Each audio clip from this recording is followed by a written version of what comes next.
Part 2. The next 3 high-value habits for business and life.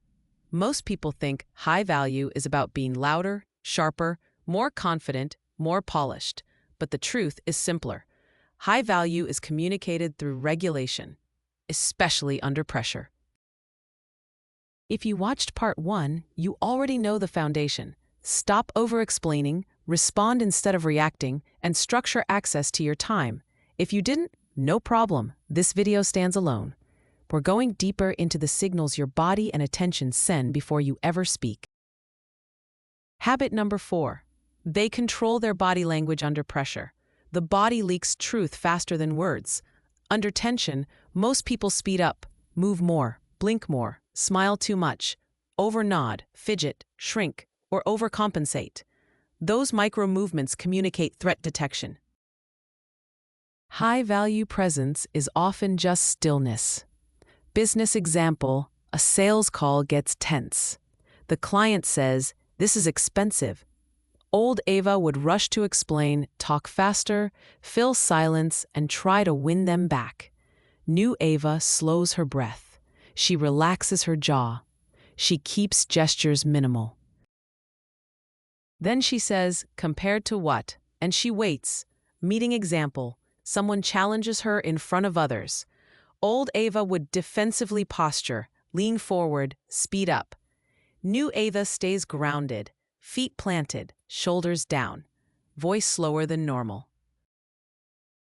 She uses short sentences and pauses. The room feels it. She's not threatened. Private example, conflict at home.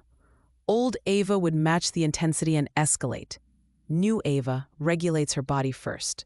She drops her shoulders and lowers her voice. Because a calm body de-escalates faster than a perfect argument, here's the biological truth. Humans are wired to scan for threat. The least threatened person often appears dominant, not aggressive, not rude, just stable. The brain equates physical steadiness with internal power. Micro practice Ava uses. Before any tense conversation, she does one long exhale, then speaks 10% slower than feels natural. That tiny speed change tells everyone, including her own brain, we're safe, we're in control. And the best part? You don't need perfect words. Your posture does half the work. Next habit sounds counterintuitive, especially online. You stop competing for attention. Because chasing attention makes you look dependent on it. Let's go deeper. Texting counts too. When you're triggered, your thumbs get fast. Fast thumbs are fast nervous systems. Ava learned to draft, put the phone down, and only send when her breathing is steady. Calm messages land like authority. Stillness training in 60 seconds. Plant your feet. Let your tongue rest behind your teeth. Unclench your jaw. Exhale slowly through the nose. Keep your hands quiet. Do that once a day, and your presence becomes automatic. Not because you're acting, because you're regulated. You're not trying to look powerful. You're training your biology to stop signaling fear. Habit number 5. They don't compete for attention. Low-value energy tries to secure attention. High-value energy allows attention to settle. This matters in business because the internet rewards noise. Everyone is over-talking, over-posting, over-explaining, begging to be chosen. And the more desperate the energy, the lower the perceived value. Ava stopped doing attention chasing. She stopped interrupting. She stopped filling every gap. She stopped performing likability to keep the room warm. Instead, she practiced selectivity. Business example, on a sales call, Ava doesn't talk to prove she's smart. She asks one clean question, then pauses. She lets the client hear themselves. That silence creates gravity. People lean toward gravity. Content example. Ava's posts used to be long, defensive, full of disclaimers. Now her messaging is dense and deliberate. This is who it's for. This is the result. This is the boundary. Short, specific, calm. That kind of clarity feels premium. Meeting example. When everyone fights to be heard, Ava speaks last. She takes notes. She watches the dynamic. Then, She says one sentence that summarizes the truth of the room. Because when someone speaks rarely but intentionally, their words carry weight. Private example, in friendships, Ava stopped laughing excessively to bond quickly. She stopped over-agreeing to avoid tension. She stopped chasing the good girl role. She became steady. And the people who only liked her for her compliance started to fade. That's not a loss. That's a filter. Dating example, Ava doesn't text all day to keep someone's interest. She lives her life. She replies when she's available. She doesn't audition for attention. Attention that has to be chased is never stable. Here's the psychological law of contrast. Noise fades. Selective input stands out. When everyone competes, the composed voice becomes magnetic. Try these micro rules.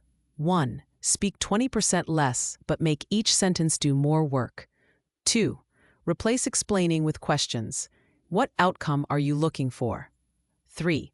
Leave one pause after you speak. Let your words land. 4. Don't rush to fill silence. Silence is not rejection. It's space. This habit can feel scary, especially if you were trained to earn love by being easy. But high value isn't about being easy. It's about being clear. Now we reach the anchor habit, the one that flips power dynamics without drama. Being willing to walk away from unequal exchanges. Let's go deeper.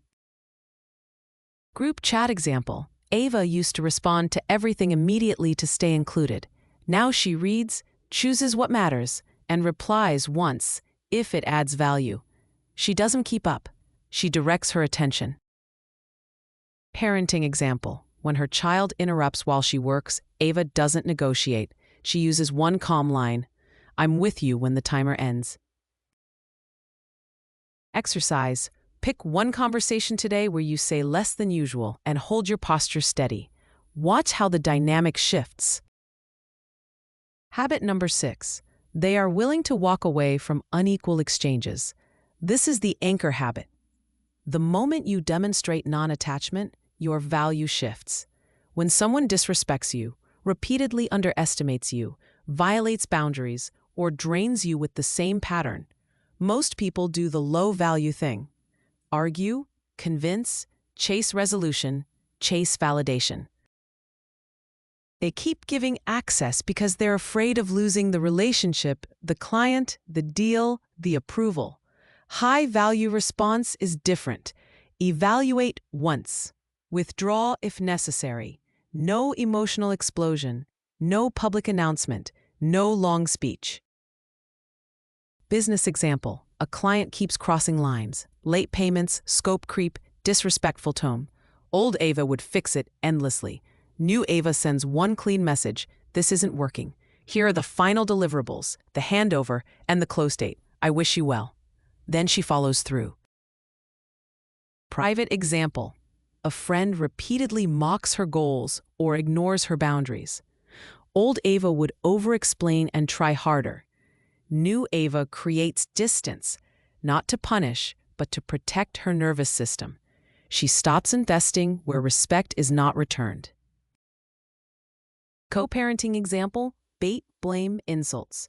Ava doesn't fight for fairness in every text. She narrows communication to logistics. If the pattern continues, she changes the system.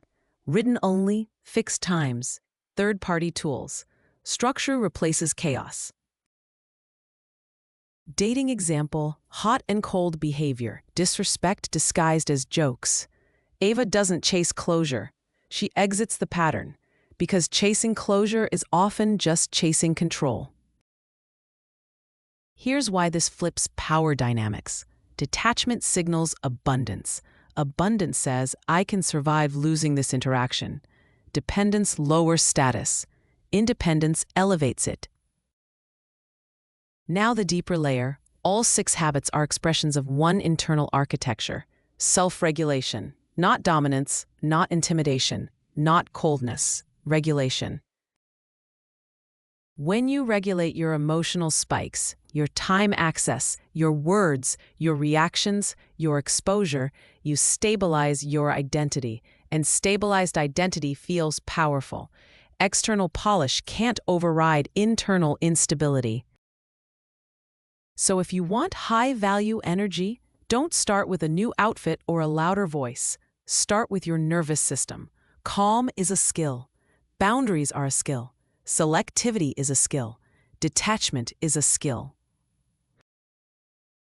And here's the payoff. Anchored people are trusted. Trusted people are respected. Respected people influence rooms without raising their voice. Quick recap of Part 2. Habit 4. Stillness under pressure. Habit 5. Stop competing for attention. Habit 6. Walk away from unequal exchanges. Master these and you won't need to persuade anyone of your worth. Your regulation will communicate it long before your introduction does. If you want more videos like this, business growth, boundaries, confidence, and emotional regulation, subscribe to the channel. Watch the next video now or browse the playlist for the topic you need today.